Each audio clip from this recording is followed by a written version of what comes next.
Olá pessoal, tudo bem? Aqui é o César Babler. A gente vai fazer a correção do simulado OAB 2017, exame 23, simuladinho de administrativo. Preparei para vocês com 6 questões da OAB, questões antigas, né? Quer dizer, não tão antigas, mas de provas passadas. E a gente vai corrigir. Acho que não tiveram muito problema com isso, né? Porque durante a aula a gente acabou fazendo a maioria delas, né? Mas vamos lá. Questão número 1.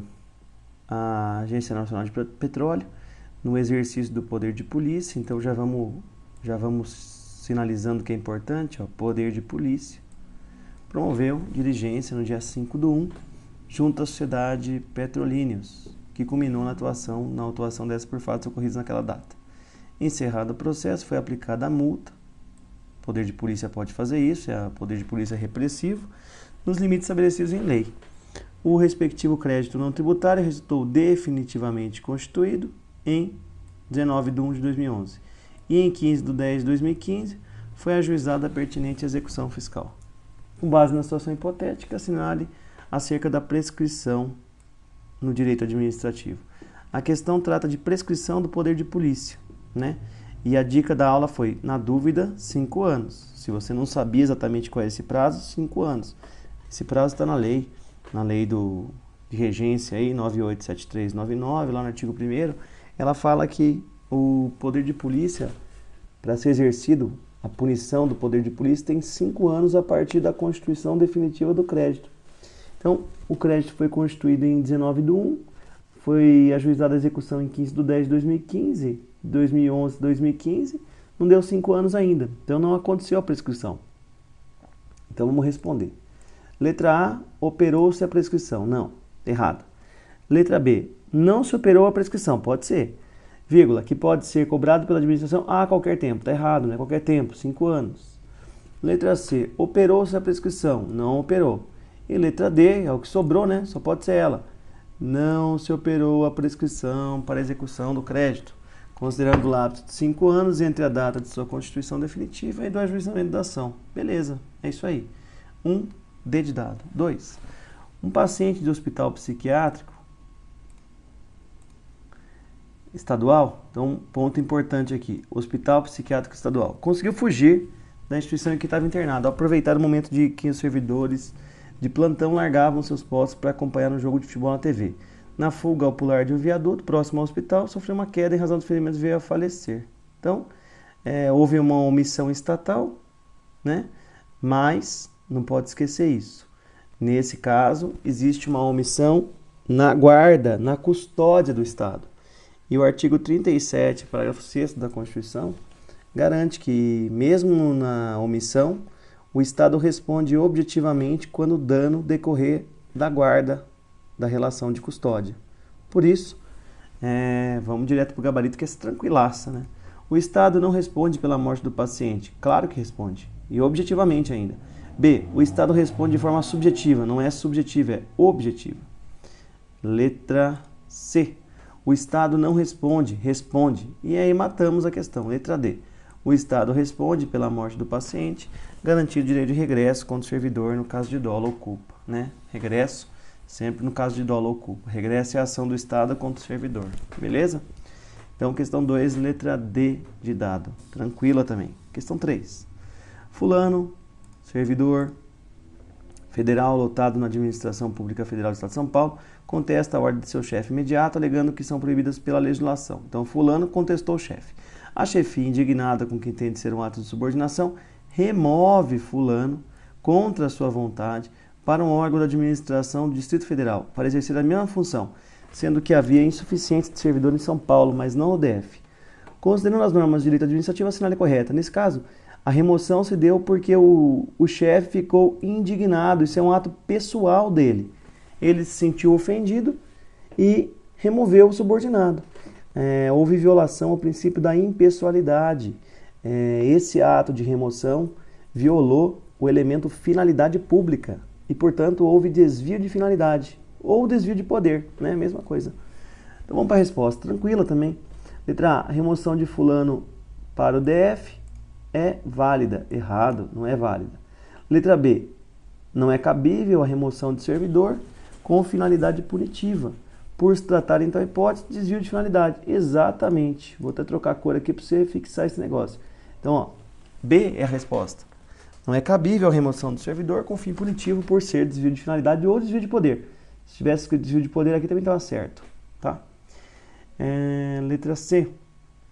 A remoção pode ser feita porque fulano, uma vez que fulano não pautou sua conduta com base nos princípios e regras aplicadas. Imagina. Então, C não pode ser feita. D. O ato de subordinação deveria ser constatado por meio de regular processo, ao fim do qual poderia ser aplicada a pena de remoção. Remoção não é pena, né? Remoção jamais poderia ser aplicada. Remoção é um ato de deslocamento do servidor. Não tem nada a ver com pena. Questão número 4. Carlos Mário, chefe do Departamento de Contratos de uma autarquia federal, descobre por diversos relatos que Geraldo, um dos seus servidores a ele subordinado, deixara de comparecer a uma reunião para acompanhar a tarde de autógrafos de um famoso artista de televisão.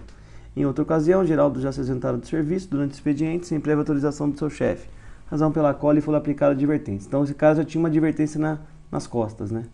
Já tinha uma advertência contra ele.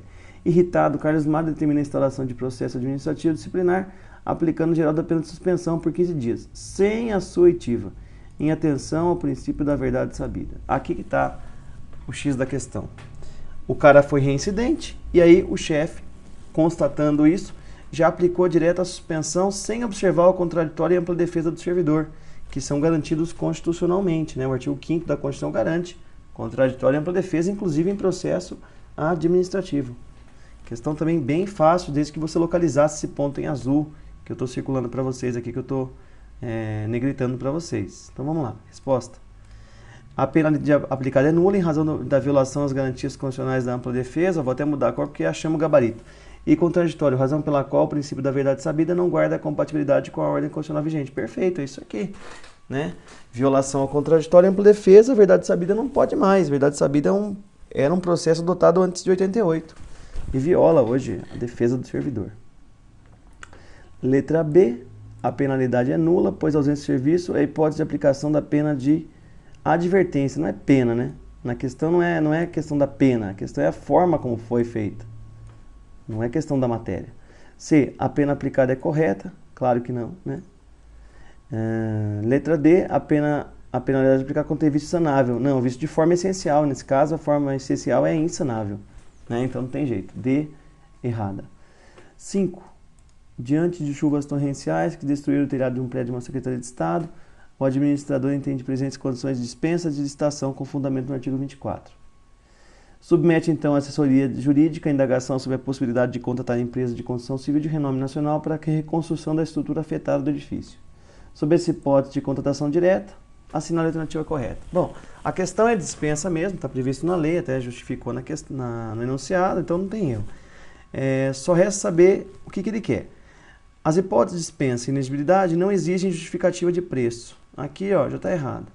Não exigem. Exigem, né? Tem que ter justificativa de preço. O próprio artigo 26, parágrafo único da Lei de Licitação, lá no inciso 3, ele exige que quando houver dispensa ou inexigibilidade, se justifique o preço, para ser compatível com o mercado, inclusive, né?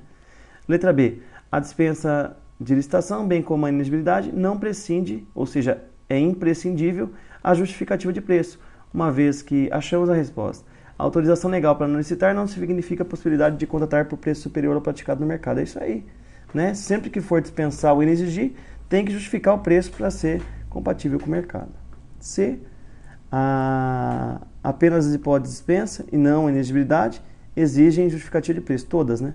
A dispensa não exige justificativa de preço. Exige. Beleza? Então, 5B de bola. Questão 6. Após dezenas de reclamações dos usuários do serviço de transporte metroviário, o Estado Y determinou a abertura de processo administrativo para verificar a prestação inadequada e ineficiente do serviço por parte de empresa concessionária. Caso se demonstre inadimplência, como deverá proceder o poder público concedente? Aqui a questão é a seguinte, ó. Prestação inadequada e ineficiente do serviço. Inadimplência, poder concedente. Serviço público, né?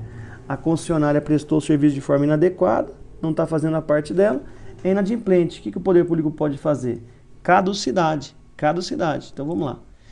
Declarar por decreto a caducidade da concessão. Letra A é o gabarito. Letra B, encampação. Encampação se dá por interesse público, está errado. Letra C, revogação, não é revogação.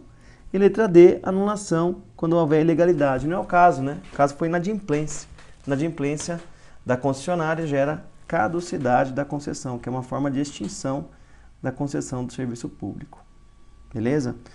Está previsto na lei 898795, que é a lei de concessão e permissão, e lá tem a definição de caducidade. Na aula a gente bate bastante nessa tecla da caducidade. Beleza, pessoal? Então espero que tenham ido bem nesse simulado aí e espero que a correção tenha ajudado alguma coisa, tá? Um abraço.